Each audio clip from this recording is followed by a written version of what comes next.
Part 1 Showman, the quiet life before the crack. I used to believe that stability was the highest form of happiness. Not passion, not fireworks, not constant excitement, but predictability. The quiet certainty that when I opened the door at night, the same light would be on, the same slippers would be by the couch, the same person would ask me how my day went. Our marriage looked exactly like that. Clean, functional, calm. Every morning followed a rhythm I could have performed blindfolded.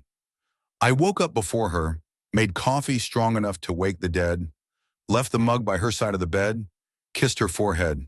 She rarely woke up from it, and I took that as proof of comfort. Safety, trust. I told myself, this is what long-term love looks like. Twait. How we became us.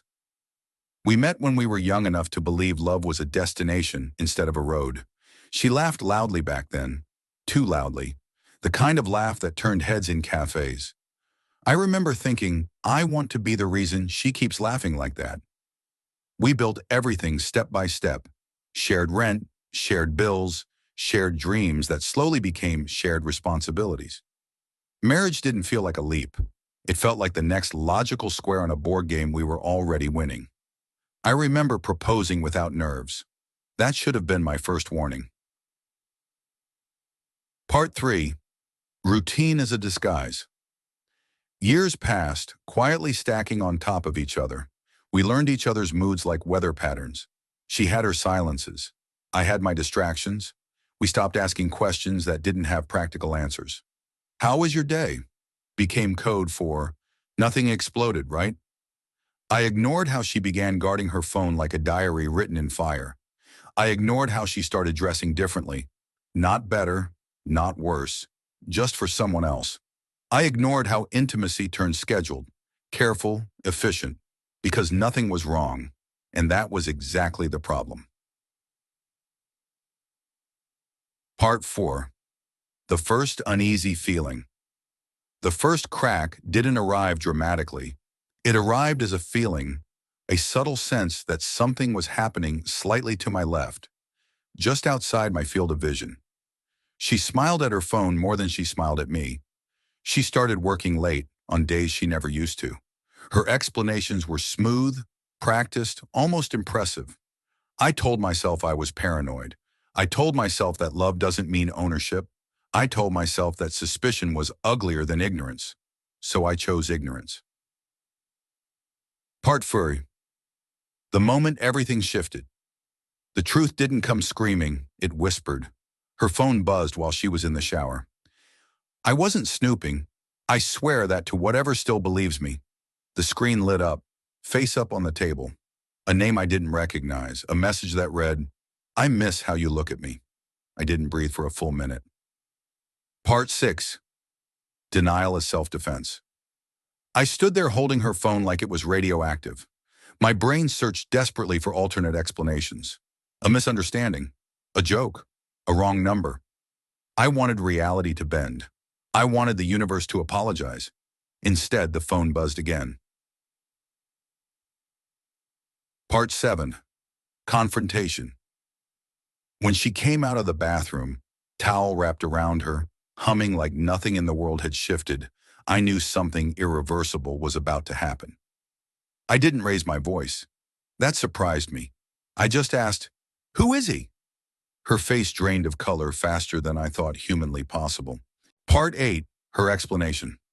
She cried, of course she did. She said it just happened. She said she felt lonely.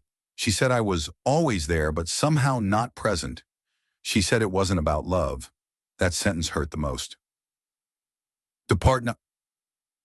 Anger.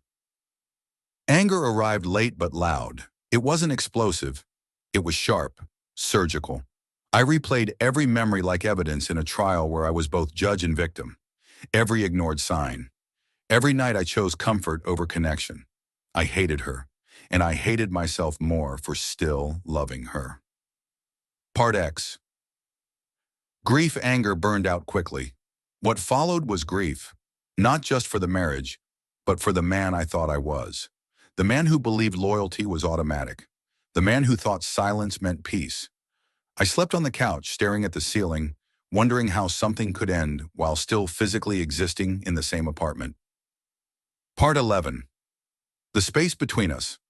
Days passed without real conversation. We existed like ghosts haunting the same rooms. I noticed how small she looked when she wasn't hiding behind certainty. I noticed how tired I was from carrying hope alone. We discussed therapy. We discussed trying. But I knew something fundamental had fractured. Part 12. The decision. I realized one night, while listening to her breathe in the dark, that staying would require me to become someone smaller, someone suspicious, someone resentful, someone constantly asking for reassurance. I didn't want that man, so I chose to leave. Part 14. Leaving. Leaving wasn't dramatic. No slammed doors, no screaming, just boxes, silence, and the quiet understanding that love doesn't survive everything. She cried. I didn't. I had already done my crying. Part 14. Starnim. What remained in the months that followed, I learned to sit with discomfort instead of escaping it. I learned that routine is not intimacy, that trust is built daily, not once. I learned that ignoring small cracks doesn't make structures stronger. Part 15. What I would tell others if I could speak to anyone standing where I once stood, I would say this. Love needs attention, not assumptions. Silence is not peace, and staying unaware is not the same as being secure. Most importantly, never betray yourself just to keep something familiar alive. Some endings don't mean failure, they mean survival.